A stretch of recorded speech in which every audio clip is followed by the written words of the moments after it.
On Sunday's season premiere of 60 Minutes, Bill Whitaker brings us a story about one of the greatest artists of the 20th century. Pablo Picasso's former electrician and his wife came forward with 271 never-before-seen pieces, claiming they were a gift from the painter. But was this trove really a gift? Here's a preview. Danielle and Pierre Le Guenec are a retired couple living in the south of France. Back in 1971, he was an electrician hired by Pablo Picasso and his wife Jacqueline to fix their American-made stove. The Picassos were so pleased, they had him do other odd jobs on their properties, including installing burglar alarms. How would you describe the relationship? Was it employee-employer, or did you have a friendship? I believe that Monsieur had total trust in me, particularly because of my discretion. His discretion might be the only thing in this tale that isn't in dispute. As family electrician and handyman, Pierre Le Guenec had the run of Picasso's houses for 15 years, starting before and stretching beyond the artist's death in 1973. One day in the early 1970s, he says, Jacqueline Picasso surprised him. Et Madame qui m'a appelé dans le couloir. Madame called me into the hallway and said, "Come here, this is for you." Elle m'a tendu. And she handed me a box. I said, "Thank you, Madame." I left and brought it back here. There were plenty of drawings that were repeated.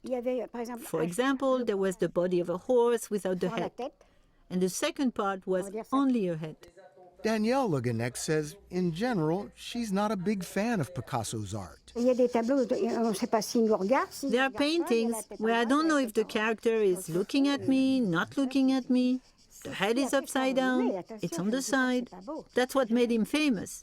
I'm not saying it's ugly, but I don't like it.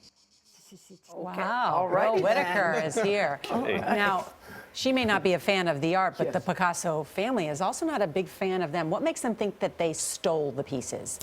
Well, the family says that Pablo Picasso was generous. If he had a beloved employee, he might give that employee a Picasso. He might even have given some of his family members a Picasso. But 271 pieces valued at up to $100 million, the family just says that's maybe just he was impossible. a really good electrician. He was a terrific really electrician. Good. So, but how does the family, how does the couple justify getting a gift so large? Why do they say the he family did that? says that they were friends.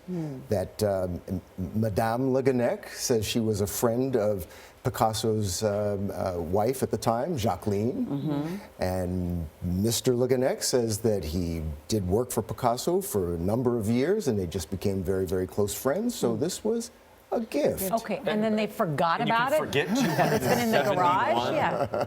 Go Picasso's figure. in your garage? Go figure. Yeah. As Mrs. Le Guenec was saying, she looked at them. She didn't know what it is. It's a head with a nose coming out of the side of the face. She didn't think it was anything worthwhile, so they just put it in the garage. I hate it when you give somebody a gift and they don't appreciate it. I know. I give you my best work and you go, I don't like it. Right. Well, now it's going to be something to look forward to on quite a 60 garage Minutes. sale now. That's right. Quite a garage. There you go. Quite a garage sale now. Bill Whitaker, so great to see you. Good to see you guys. So what does a trove of artwork valued at $100 million look like? Well, tune in Sunday to see the full report on 60 Minutes. That's right here on CBS.